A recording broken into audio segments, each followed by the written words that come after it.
What's good, everybody? What's good, everybody? I got a special guest, and man, I just linked up with him on Twitter.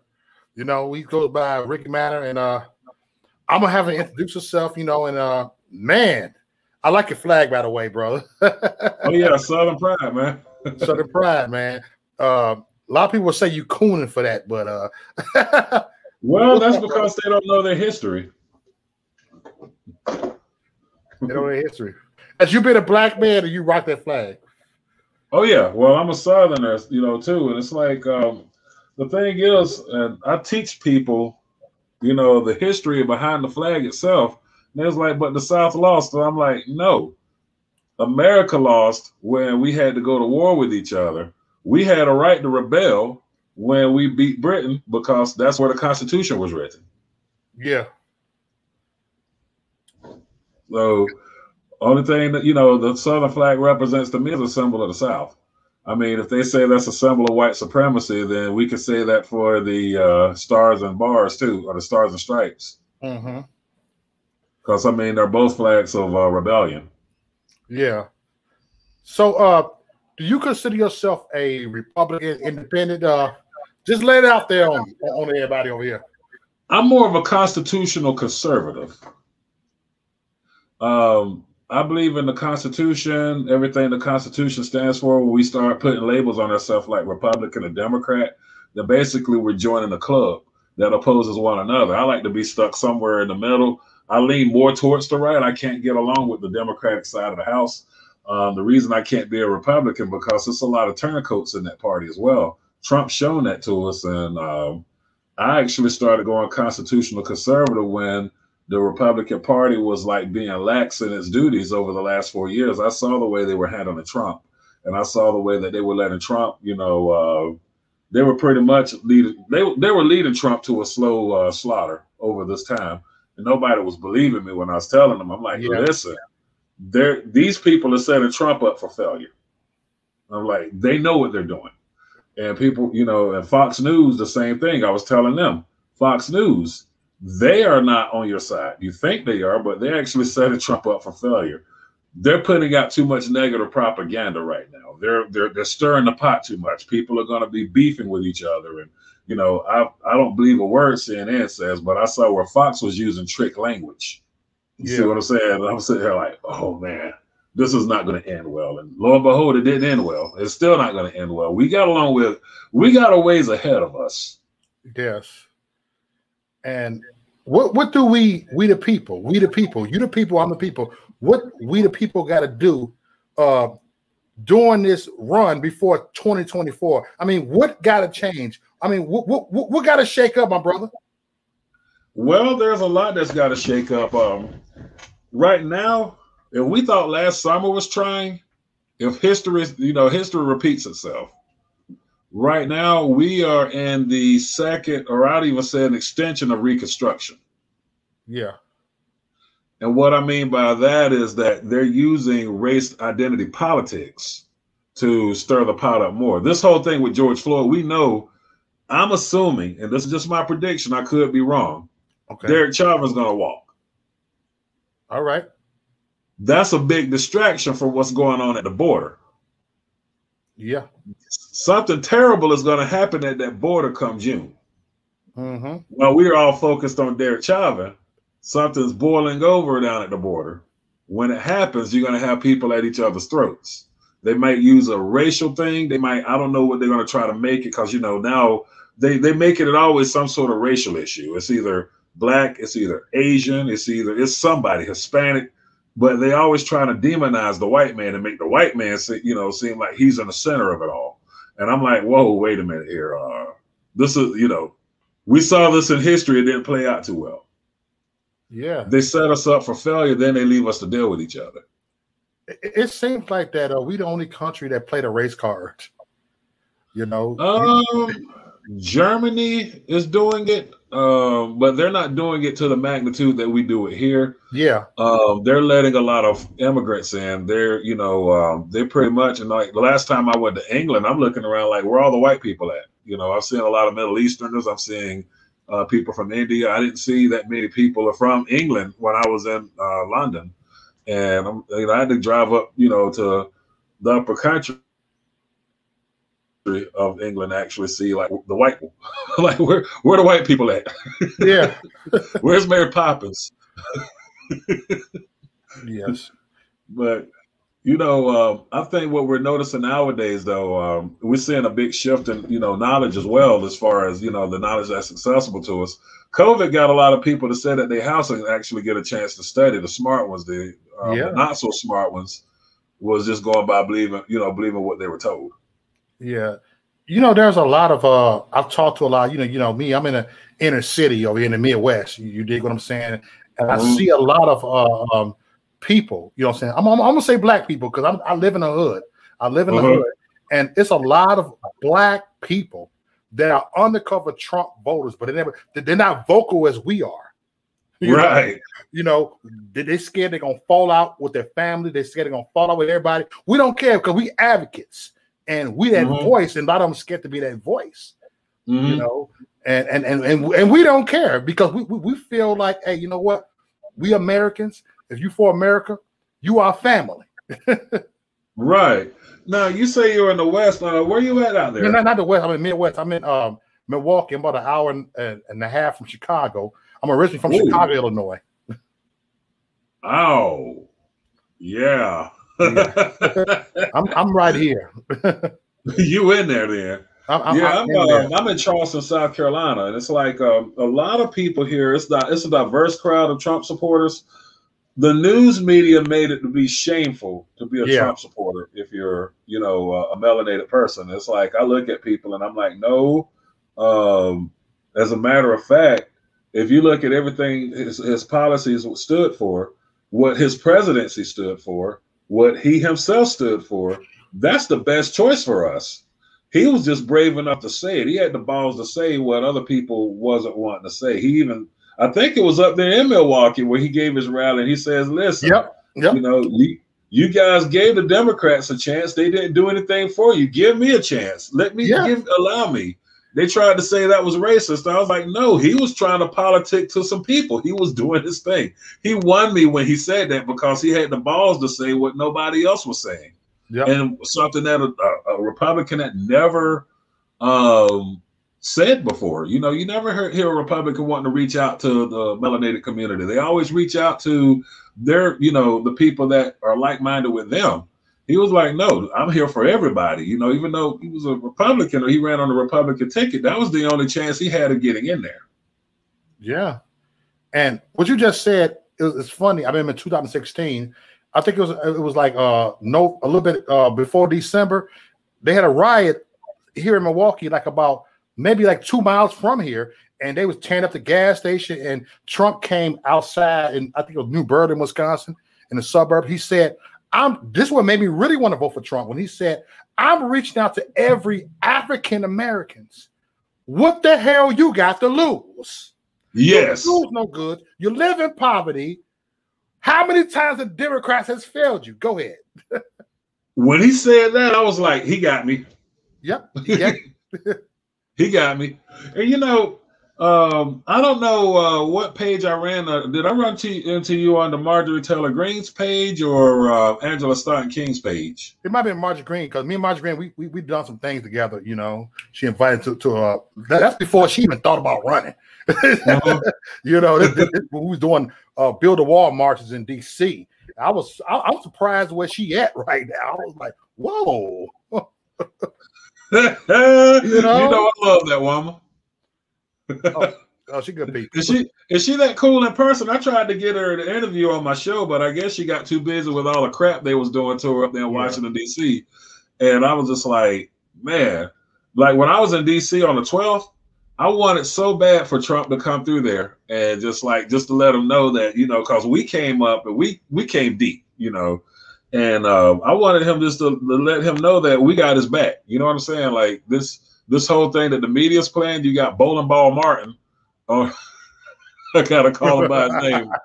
Bowling Ball Martin, trying to make it seem as if, every melanated person is against Trump. He plays into that narrative. And I'm like, no, the alpha males are wanting Trump to win. It's these little soy boys that what I call hobosexuals that vote the way that these women want them to vote, so they can have a place to stay at night. You know what I'm saying? You better tell you. Hey, you better hurt him. You better hurt him with the truth. You know, look at 50 Cent. His ex-old lady telling him which way to vote, and I'm like, are you serious? Like, you're 50 Cent. You the gangster. You the one who, like, you know, put that G shit out there, G-Unit, and you letting a woman tell you which way to vote. Like, how sissified can you be? He lost all street cred with me when he done that shit, man. Man, go ahead, bro. I'm just kind of all over the place, man. First time we get spoken, I'm just like, man. Now, did you make it down to DC on the 12th? Oh, you talking about that at no, I didn't make that. Yeah, I was down there then. I actually had to remove that. I got the videos up. I'm gonna put them up on my website because I don't want to keep them on YouTube. They might try to affiliate me with being a terrorist. Oh, they are on us, bro. Because I have uploaded videos that Trump had a speech. I ain't said nothing. All I did is download the video to YouTube, and they got and said I support a terrorist. I support a terrorist. What? I mean, they got it. That's where my strikes came from. Then about weeks later, I interviewed this guy that talked about the V word. I don't want to say that V word because you know what I'm saying. I said the V word, and they said it was false medical information.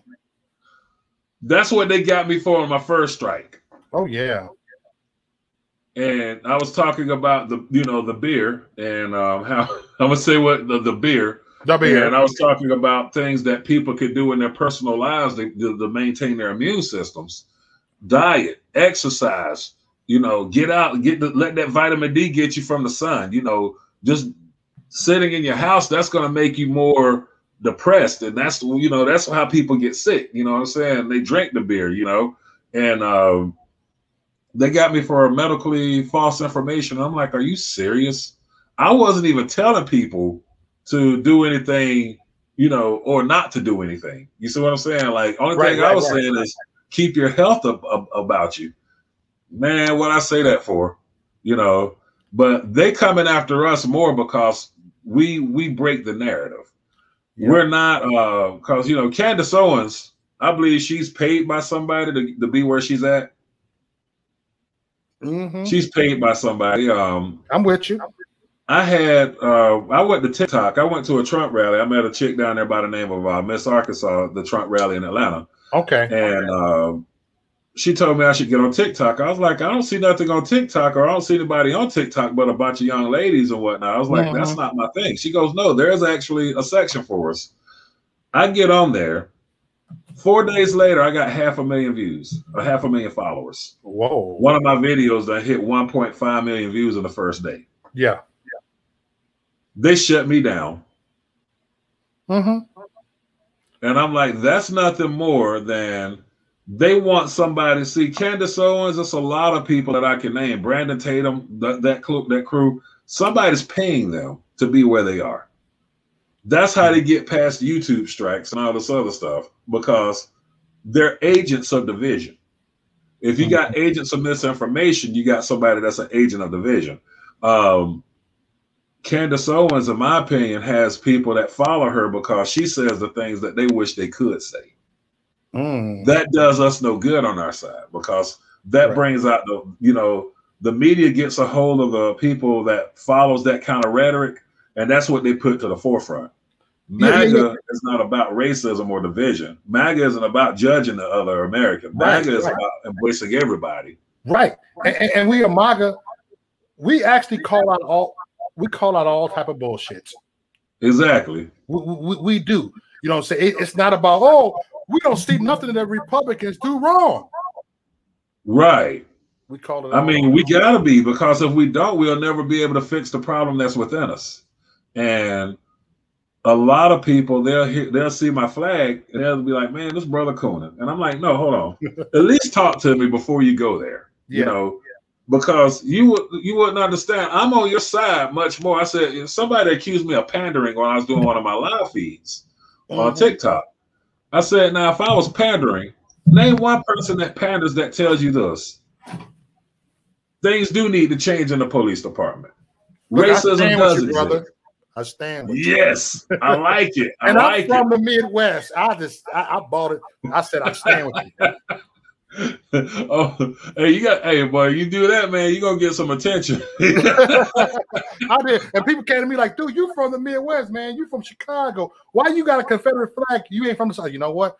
The same way that y'all support LGBT flags and you're not gay. Right. Well, to me, this is a symbol of rebellion. It's like, you know, if it wasn't for America's victory over the British, this right here would have never existed. Mm-hmm. There wouldn't have been no constitution for this to erect from.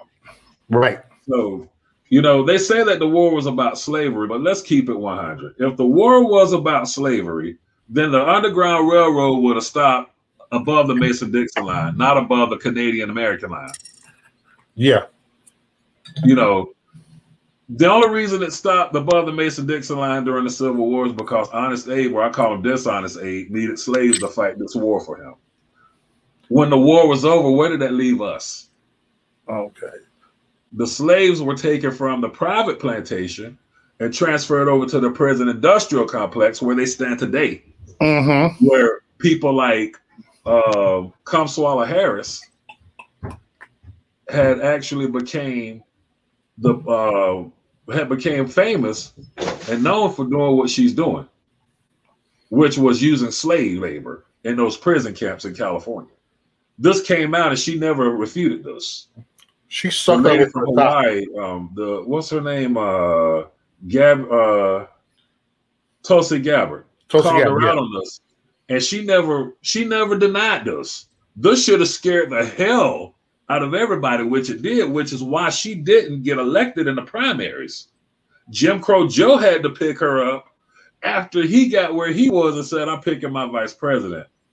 He didn't pick Tulsi.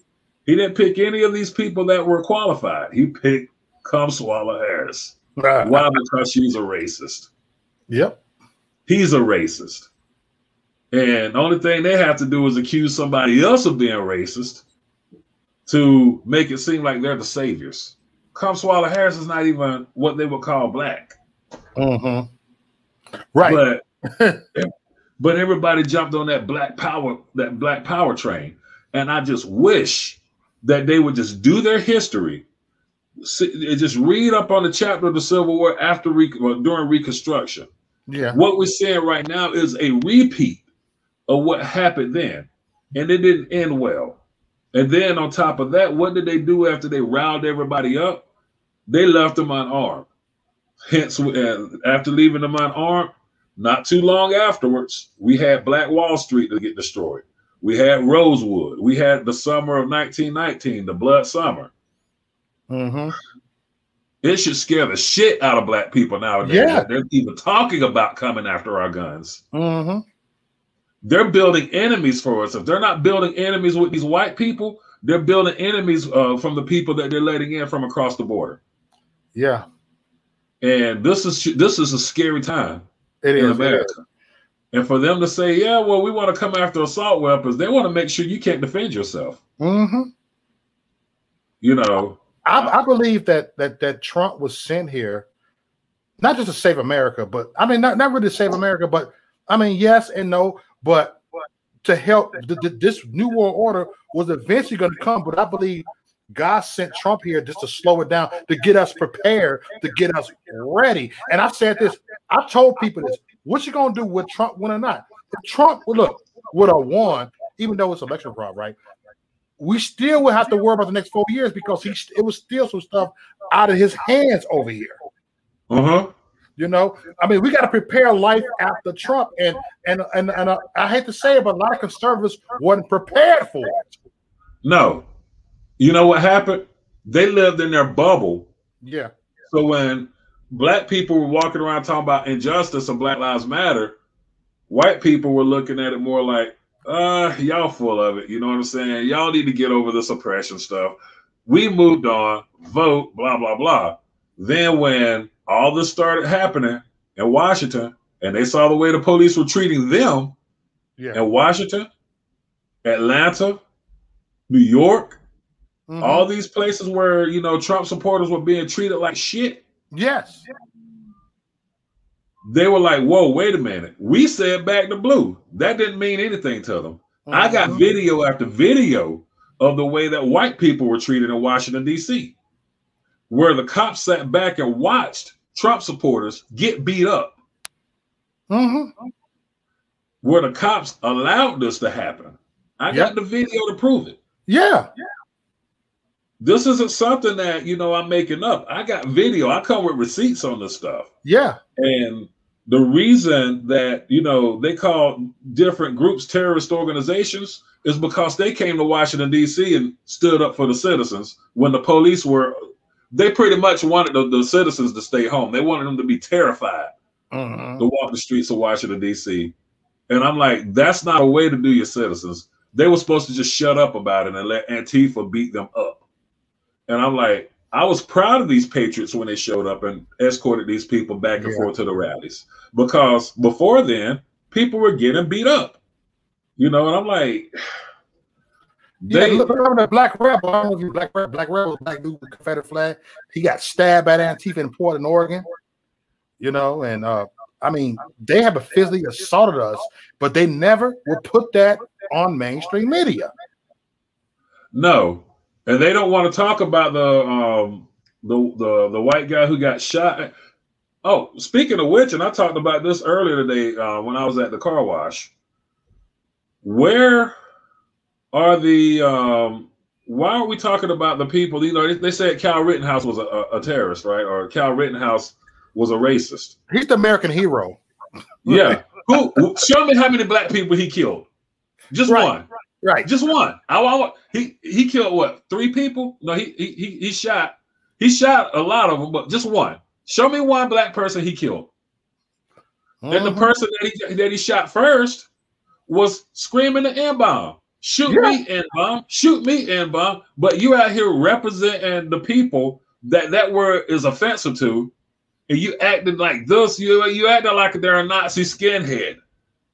He tried to take the gun from Kyle Rittenhouse, and we saw what happened. I had to do a retraction statement on it because I made a video saying that Kyle Rittenhouse was a terrorist because I was caught in my emotions. I didn't know that these were 3 white guys that attacked him. The way they made it sound on the news was like he came up there with a gun looking for trouble, and he just went off crazy and started shooting people. Then when I saw the video, I was like, huh. Wow. This is crazy. And I saw it. And then when they asked Trump what he thought about it, he was defending himself. You mean to tell me Trump approves of this guy showing up at a Black Lives Matter rally, killing people? And I'm like, oh, nigga, please. Right. I'm like, they would have creamed that kid if he was, he couldn't run. He was overweight. He was a gravy seal. You see what I'm saying? So he couldn't run. So it was either fight or flight. He did what he had to do. They came at him, and I was impressed with the way he took that little cheap department store AR, cleared the jam, and went back to work accurately. That was impressive. Somebody was working with him for hours on that one. Right.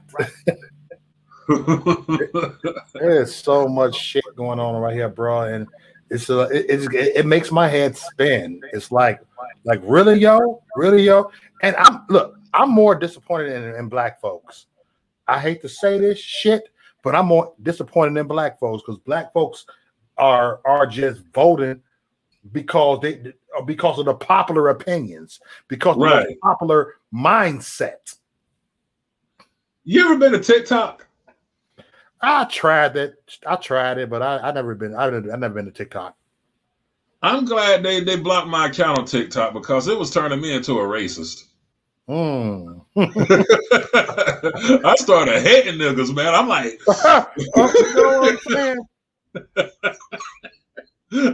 I'm like, what?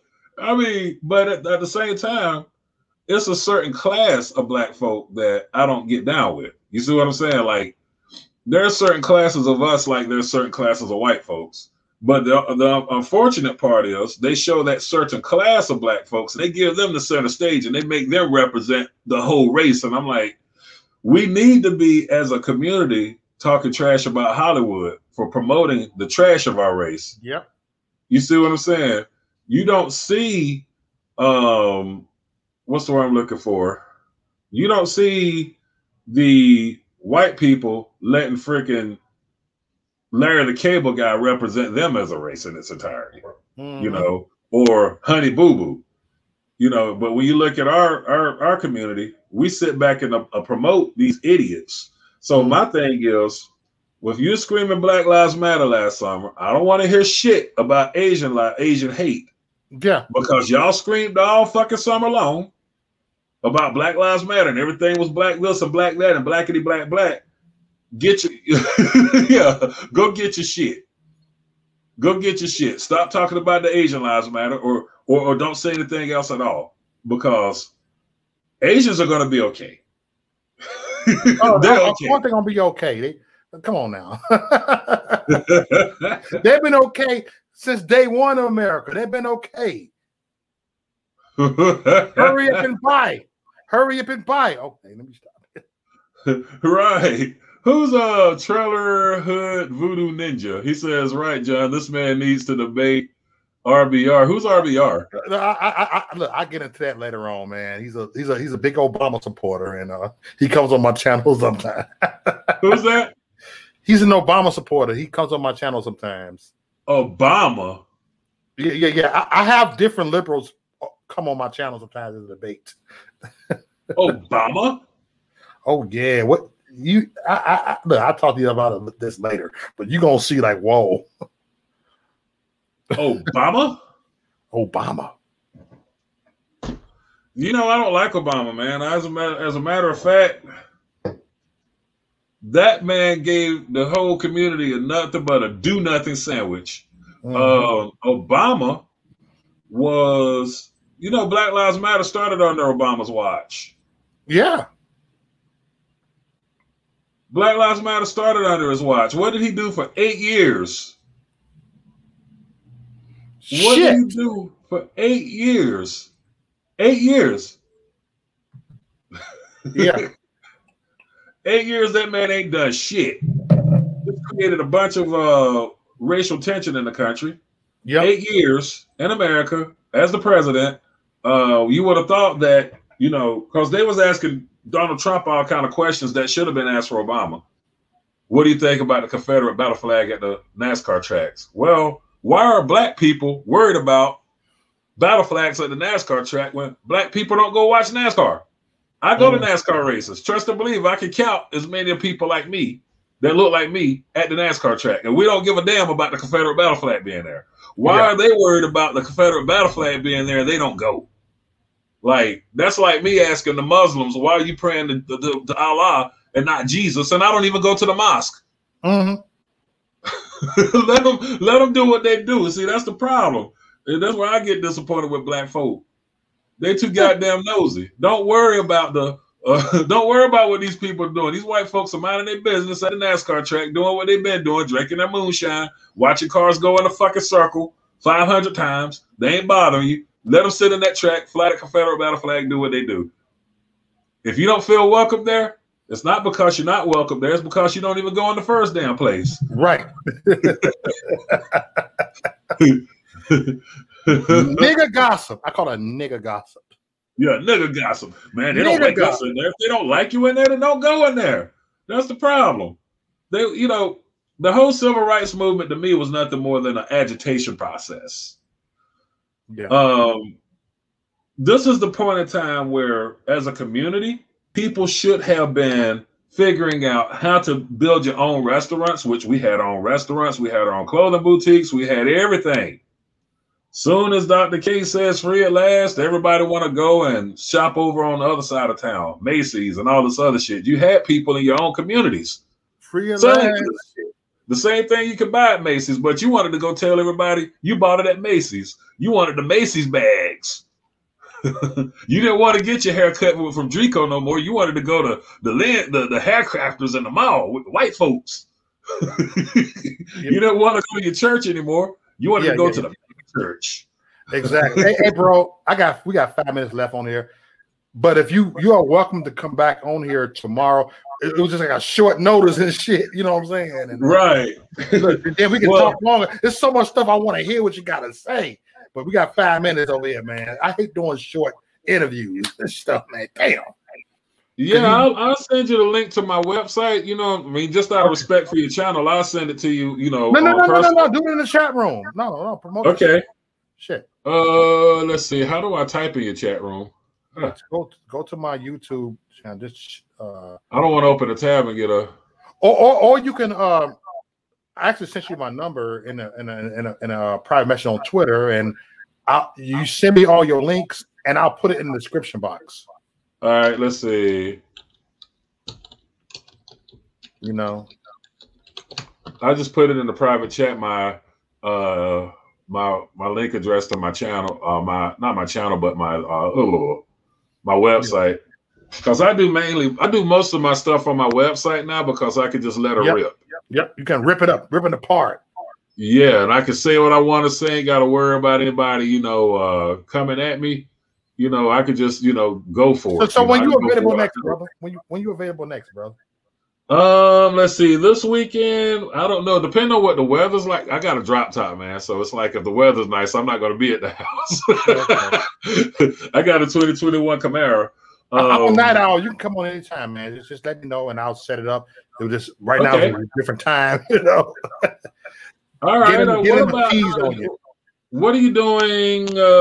What's the earliest you can do a show tomorrow? Anytime. I work tomorrow. 10 p.m. your time, same time. Okay, so you can't do anything earlier than that, can you? No, I got to work for the second shift. Oh, damn. Ooh. Let's see. Let's do something. I gotta check my schedule. If I ain't got too much going on tomorrow, we'll work that out. I might be in the car when we're talking, but you know, at least you'll still be able to see me and whatnot. But I gave everybody your link to your YouTube channel, so it's in the description box right now. So you got some new subscribers over there. So man, not to my main one, man. They ain't got it to my main one. My new YouTube channel is Patriot Black TV. My old one is the Richie Manor. But yeah, that shoot, I mean, we'll do a show together, man, and I'll send some of my people your way as well. I don't get much love on on Twitter. It seems like it's starting to get following. They get me banned on Twitter. Really? So low. Wow. Yep, let's see. So who's Mano? Who's that? Mayonnaise? That's my brother, Mano John. That's my dude right there, yeah. Oh, okay. I keep seeing that name pop up like, yeah, what's up, man? Yeah. He's my first moderator ever on YouTube. Okay, so you worked with MTG before, huh? Oh, yeah. We did about 4, 5, 6 stuff together. And so wow. Yeah. Yes. Marjorie Taylor Greene is freaking awesome, man. I'm gonna try to get with her as soon as all this mess is over with her, and try to get an interview lined up with her. And also, I want to get the guy Mike Lindell, try to get a video, an interview with him. And it's hard getting in touch with some of these people, and it's like, you know, when they're able to speak with me, I even had a couple of people that reached out to me last week that wanted to do interviews, and I'm like, because of my schedule, like, you know, I can't do anything until like 10 o'clock, you know, or into the night, because I'm a claims adjuster, and most of my claims that I adjust are off the West Coast. Okay, so, bro. Hey, man, we run out of time, man. I hate to cut this short. Okay. You know, we did like 35 minutes. Yeah, that's enough time. And everybody, we're going to link up many more times, so. We're going to do that, man. It was a pleasure. Thank you for having me on your show tonight, man. We're going to chop it up on here, bro. Hey, you're welcome, man. But we'll chop it up in the future, man. Where we go one, we go all. United we stand, divided we fall. Jadig. Holla. All right, thanks for having me on. Hey.